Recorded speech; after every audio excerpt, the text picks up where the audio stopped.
morning! Ayan guys, Sunday ngayon, off ko.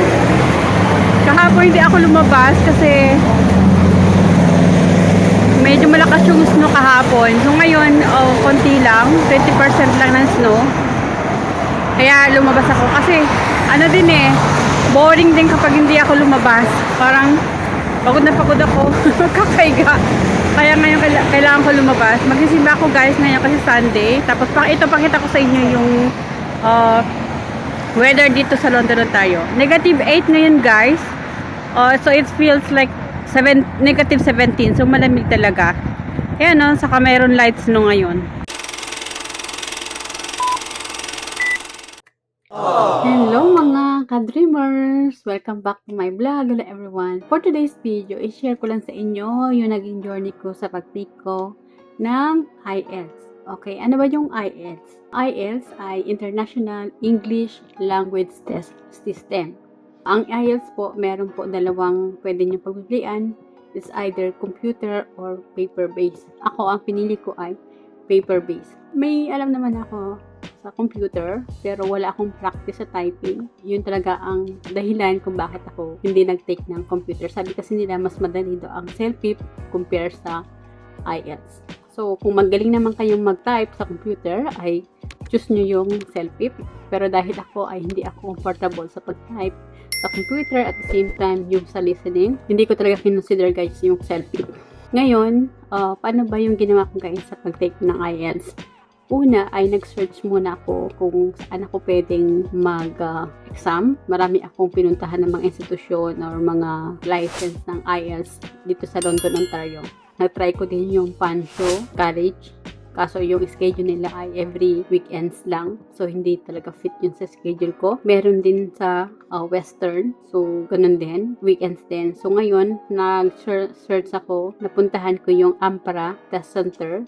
Under siya ng Liberty College of Management. Sila lang ang merong schedule ng Saturday within that month. Nag-book ako ng November 15. Sa mga nakita kong schedule sa ibang mga IELTS institution, ay wala na silang available na slot ng November. Puro na January and February. So, ang ginawa ko, nag-search ulit ko. So, nakita ko yung Ampara Test Center. O yung Ampara Test Center ay under po ng Liberty College of Management. So, ang ano lang dun sa Ampra ay yung speaking nila ay separate days. Like yung sa akin ay naging nauna muna yung speaking ko last Friday. And then yung listening, writing, and reading ko ay Saturday naman siya. So, ganun guys. Pero okay lang. Kasi pinayagan naman ako ng employer ko na lumabas during Friday kasi speaking lang naman. Mabilis lang naman. So, more on, wala pa nga 20 minutes guys, tapos na eh. So, yung kagandahan dun sa Ampra Test Center, kahit hindi mo pa schedule dun sa speaking, kapag ikaw pa lang yun nandun, o ikaw yung nauna, i-accommodate ka na nila. Pwede ka na nilang tawagin at mag-exam ka na ng speaking. So, yun yung kagandahan dun sa Ampra Test Center. So, maganda guys, mag-exam na kayo ng IELTS. Make sure na magbibigay talaga kayo ng time sa pagre-review, mag-focus kayo. Kahit every night mag-review kayo, mga 1 to 2 hours. Ang ginawa ko kasi, naging okay na yung work permit ko as a nanny. Nag-start na rin ako ng pagre-review. Nanonood na ako ng mga review sa YouTube. Nagmamock test ako every 1 hour. Ang ginawa ko, nung malapit na ako mag-exam, mga 1 month before, binigyan ko ng time talaga, like 1 week reading, 1 week speaking, 1 week writing, and then 1 week yung listening. So, dapat ganun ang gawin nyo dyan. Pag nyo i-reshuffle or i-shuffle yung pag-review, maganda yung bigyan nyo ng tamang oras yung pag-review. Saka mag-focus talaga kayo sa reading. Kasi yan talaga ay yung pinakamahirap yung reading. Maanohang taga kayo sa oras kasi marami kayong babasahin at more on synonyms. Ang ginawa ko, nung malapit na ako mag-exam, doon ako nag-focus pag-review.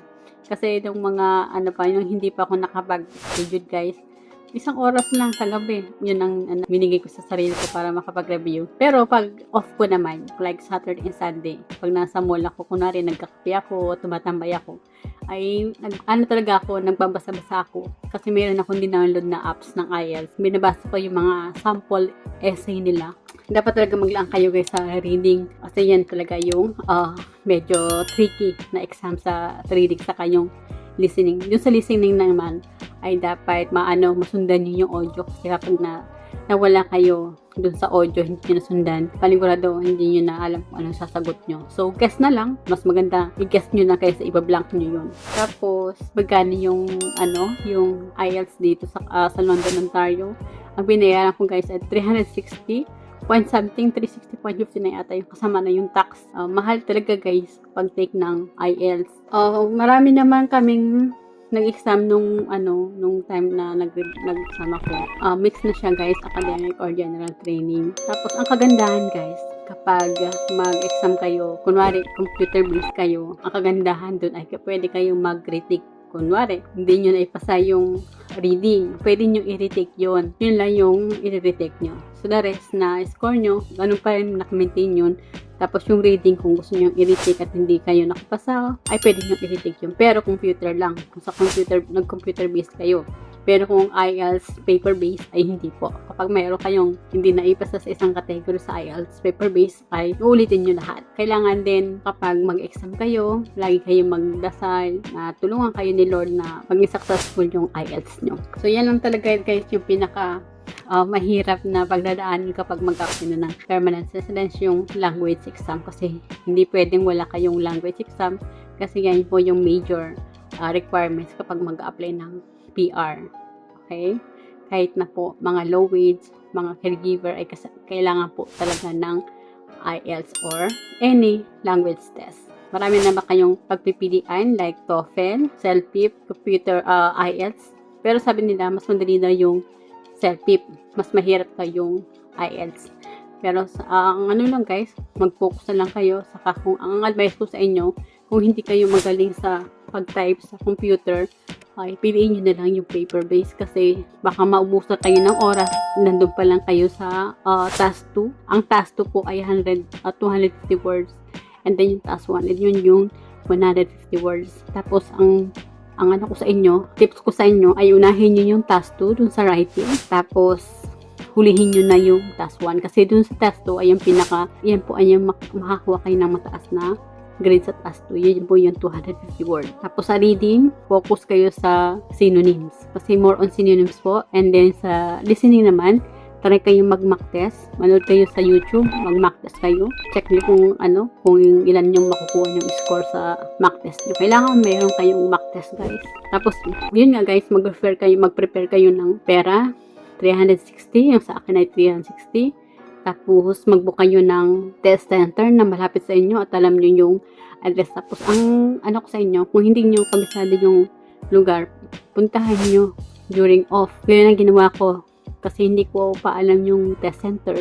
Ang ginawa ko ay pinuntahan ko muna bago yung exam ko para during exam day ay alam ko na kung saan ako punta. Mahirap kasi maubusan ng oras guys. Pwede kayong mag-over. Yun nga lang, medyo may pagkamahal yung over. So, ang kailangan nyo lang requirements kapag magbubook kayo ng online, passport. Kapag pupunta kayo ng test center, passport lang po. And kailangan maaga kayo. Huwag kayong darating ng late, lalo na kung nakapag-check na ng mga magte-test.